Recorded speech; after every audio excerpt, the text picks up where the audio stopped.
C'est quoi une fée? C'est un être qui a des pouvoirs magiques. Pourquoi veux-tu en avoir une? Parce que Clochette, c'est la fée de Peter Pan. Elle veille sur lui, elle accompagne partout où il va. Et en plus, elle possède la poussière magique. C'est bien, mais en réalité, elle n'existe pas. J'ai pensé que nous aussi, on a quelqu'un qui veille sur nous. Bonjour, j'espère que tu vas bien et que tu as passé une très belle semaine. Aujourd'hui, nous allons parler des anges.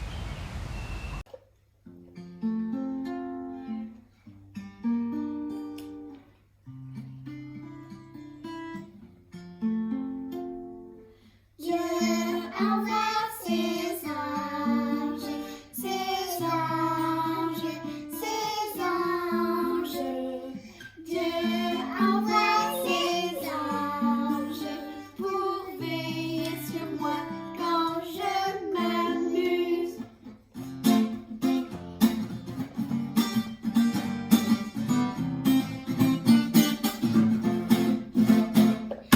Dieu envoie ses anges, ses anges, ses anges.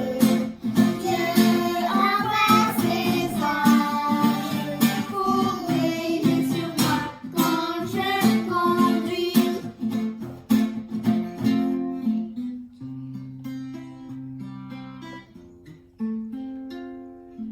Dieu envoie ses anges, ses anges, ses anges. Dieu envoie ses anges pour veiller sur moi quand je m'endors. Qui sont les anges? La réponse se trouve dans la Bible. Prenons ensemble Hébreux 1 au verset 14. Ne sont-ils pas tous des esprits au service de Dieu, envoyés pour exercer un ministère en faveur de ceux qui doivent hériter du salut? Le mot ange vient du mot grec angelos qui veut dire messager. Les anges sont des créatures de Dieu envoyées par lui pour délivrer un message aux humains comme toi et moi. Dans l'Évangile, ils sont aussi appelés séraphins ou chérubins. Quel est le nombre des anges? Pour le savoir, nous allons prendre Apocalypse 5 au verset 11. Je regardai et j'entendis la voix de beaucoup d'anges autour du trône et des êtres vivants et des vieillards. Et leur nombre était des myriades de myriades et des milliers de milliers. À quoi ressemblent-ils? On les représente souvent avec des ailes, mais ils peuvent aussi prendre la forme de gens ordinaires. Dans Hébreux 13 au verset 2, il est écrit « N'oubliez pas l'hospitalité, car en l'exerçant, quelques-uns ont logé des anges sans le savoir. Ce sont alors ni des bébés, ni des angélos, mais ce sont des êtres célestes qui peuvent prendre la forme humaine ou être resplendissants de lumière comme au soir de la naissance de Jésus. Parfois, on peut les voir, mais la plupart du temps, ils restent invisibles. Bonjour les enfants, alors je vous propose de fabriquer un ange avec du papier canson et un rouleau de papier toilette que vous allez récupérer. Pour la vidéo, on a besoin d'un papier canson blanc, de la colle, d'un rouleau papier toilette, de la peinture bleue, un feutre noir, un crayon noir et un ciseau et un pinceau. Étape 1. Il faut peindre le rouleau de papier toilette. Choisissez de la peinture, celle que vous voulez. Moi, j'ai choisi du bleu. Lorsque c'est fini, vous laissez sécher le rouleau. Et ensuite, étape numéro 2, vous allez faire le contour de vos mains sur le papier blanc. Positionnez vos mains pour qu'elles forment des ailes. Vous faites le contour et puis vous faites aussi le contour d'un objet rond, par exemple un verre. Ce sera la tête de notre ange.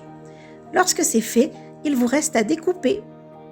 Étape numéro 3, vous allez coller les deux mains ensemble pour qu'elles forment les ailes de l'ange. Ensuite, il suffira de coller votre rouleau de papier toilette sur les ailes. Le rouleau de papier toilette va figurer le corps de notre ange. Étape numéro 4, il faut faire maintenant un visage à notre ange. Sur le rond, vous allez faire des yeux et une bouche souriante. Et puis, ce petit rond, on va venir le coller tout en haut du rouleau de papier toilette. Et voilà, notre petit ange est fait. Amusez-vous bien les enfants. Qui est le chef placé à la tête des anges? La réponse se trouve dans 1 Pierre 3, les versets 21 et 22. Jésus-Christ, qui est à la droite de Dieu, depuis qu'il est allé au ciel, et que les anges, les autorités et les puissances lui ont été soumis. Sais-tu qu'il existe aussi des anges méchants? On les appelle les anges déchus. Il y a longtemps, avant que l'homme ait été créé, il y a eu une guerre dans le ciel provoquée par Satan qui a amené certains anges à se rebeller contre Dieu. Ils ont été par la suite chassés du ciel. Ces anges-là ne veulent pas notre bien. Au contraire, ils s'efforcent chaque jour de nous tenter afin de nous amener à désobéir à Dieu. Alors, quand nous faisons ce qui est mal, ces anges-là sont heureux. Ange blanc qui veille sur moi, tu m'entends, tu es là, reste tout près de moi. Dieu utilise ces anges pour nous garder, pour nous aider et pour nous guérir. Il les met au service de ceux qui croient en lui. C'est pourquoi on dit souvent que nous avons des anges gardiens. Mais quelles sont leurs missions? Tout d'abord, ce sont des gardiens de biens spéciaux. Prenons ensemble Matthieu 18 au verset 10.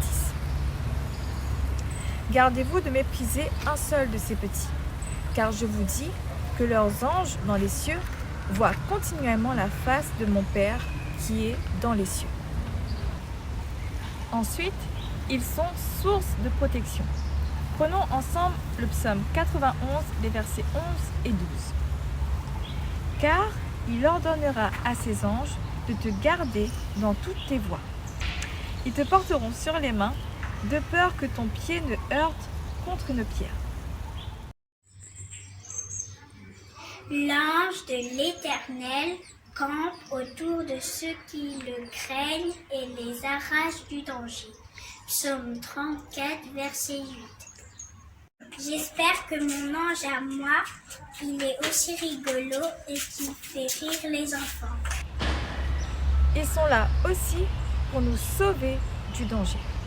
Dans le psaume 34 au verset 7, il est écrit « Quand un malheureux crie, l'Éternel entend, et il le sauve de toutes ses détresses. » Les anges sont aussi là pour exécuter les ordres de Dieu.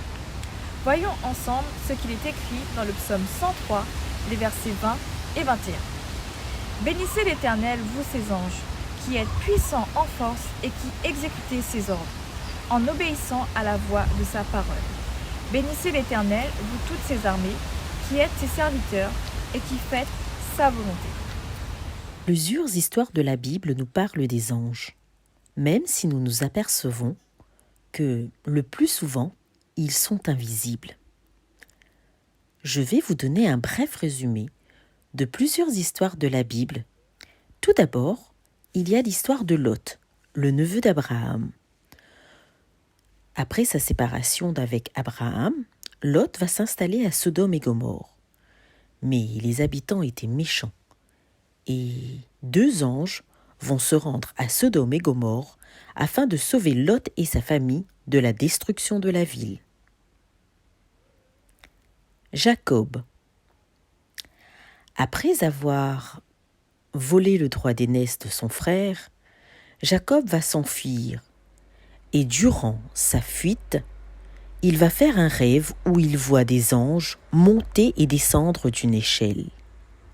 Connaissez-vous l'histoire de Balaam? Il était un prophète, mais embauché par l'ennemi du peuple d'Israël, il monta sur son ânesse pour aller maudire le peuple. mais un ange se plaça sur son chemin pour l'en empêcher. Balaam ne vit pas l'ange, alors que son ânesse le voyait. Les histoires les plus connues se trouvent dans les évangiles. L'ange Gabriel vient annoncer à Marie qu'elle sera la mère du Sauveur tant attendu. Ensuite, nous voyons qu'en pleine nuit, dans les pâturages non loin de Bethléem, les anges annoncent aux bergers la naissance de Jésus. Après que Jésus fut tenté par Satan, les anges sont venus et là, ils vont servir Jésus. La dernière histoire que j'aimerais évoquer, c'est lorsque Pierre était en prison. Un ange est venu et il a ouvert toutes les portes de la prison. Et Pierre put sortir de la prison. Et Pierre s'en alla et retourna chez lui. Jésus nous a donné ses anges afin qu'ils veillent sur nous à chaque instant. Si tu veux en savoir plus concernant toutes ces histoires de la Bible, prends ta Bible et lis-le ou demande à tes parents de te les raconter. Les anges veillent bien sur moi quand je dors, quand je sors. Les anges veillent bien sur moi à midi, à minuit. Ils regardent tout ce que je fais, triste quand je suis méchant. Les anges, lorsque je suis gentil, sont vraiment contents, contents. Les anges veillent bien sur moi quand je dors, quand je sors. Les anges veillent bien sur moi à midi, à minuit. Ils regardent tout ce que je fais, triste quand je suis méchant. Les anges, lorsque je suis gentil, sont vraiment contents, contents. Quel sera le rôle des anges lors du retour de Jésus? Nous avons les réponses dans Matthieu 16 au verset 27 et Matthieu 24 au verset 31. Car le Fils de l'homme doit venir dans la gloire de son Père avec ses anges. Il enverra ses anges avec les trompettes retentissantes et ils rassembleront ses élus des quatre vents depuis une extrémité des cieux jusqu'à l'autre. Lorsque nous irons au ciel avec Jésus, deviendrons-nous des anges? La réponse est non, mais Dieu nous donnera une position particulière lorsque nous rencontrerons Jésus face à face. Prions. Merci Seigneur de m'aimer au point de vouloir me protéger du mal en m'envoyant ton ange gardien. Aide-moi à faire toujours le bien, à choisir de t'obéir et à rejeter la tentation de faire le mal.